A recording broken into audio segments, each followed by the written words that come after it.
আসসালামু আলাইকুম। আন্দোলনে হত্যা ও ধর্ষণের অভিযোগে ছাত্রলীগের দুই কর্মীকে গণধোলাই দিয়েছে সাধারণ জনগণ। রাজশাহীর খবর বলছি এখন আপনাদেরকে। গত 5 আগস্ট বৈষম্য বিরোধী ছাত্র আন্দোলন চলাকালে আন্দোলনকারীকে হত্যা ও এক ছাত্রীকে ধর্ষণের অভিযোগে দুই ছাত্রলীগ কর্মীকে আটকের পর গণধোলাই দিয়েছে শিক্ষার্থী ও সাধারণ মানুষ। শনিবার 7 সেপ্টেম্বর বিকেলে তাদের পদ্মার দুর্গম চর থেকে তাদের আটক করা হয়।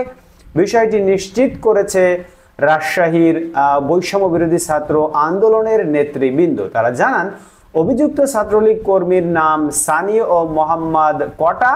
তারা 24 নম্বর ওয়ার্ড কাউন্সিলর আরমান আলীর ক্যাডার ও ছাত্রলীগ কর্মী বলে জানায় তারা আরো জানায়, আওয়ামী লীগ সরকার পতনের পর থেকে কটা ও সানি রাজশাহীর পদ্মার চরে আত্মগোপনে চলে যায়।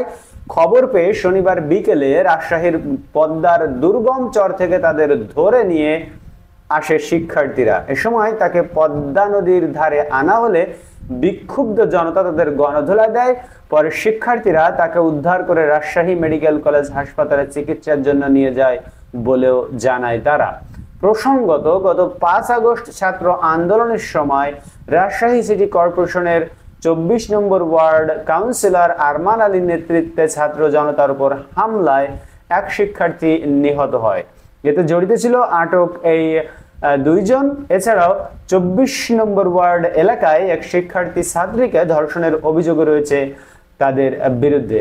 বন্ধুরা, ছাত্রলীগ অনেক আকাম-কুকামি করেছে তাদের দল ক্ষমতায় থাকাকালীন সময়ে, এবং তারই প্রমাণ এখন আপনারা দেখতে পাচ্ছেন বিভিন্ন জায়গায় এই ধরনের ঘটনা ঘটছে। ধন্যবাদ সবাইকে ভিডিওটি দেখার জন্য। আমরা এই খবরটি আপনাদেরকে জানিয়েছি যমুনা নিউজের সৌজন্যে। পরবর্তীতে খবর দেখতে চাইলে আমাদের চ্যানেলটিকে সাবস্ক্রাইব করে রাখুন এবং এই ভিডিওতে একটি লাইক দিতে ভুলবেন না। দেখা পরবর্তী ভিডিওতে ইনশাআল্লাহ। আল্লাহ হাফেজ।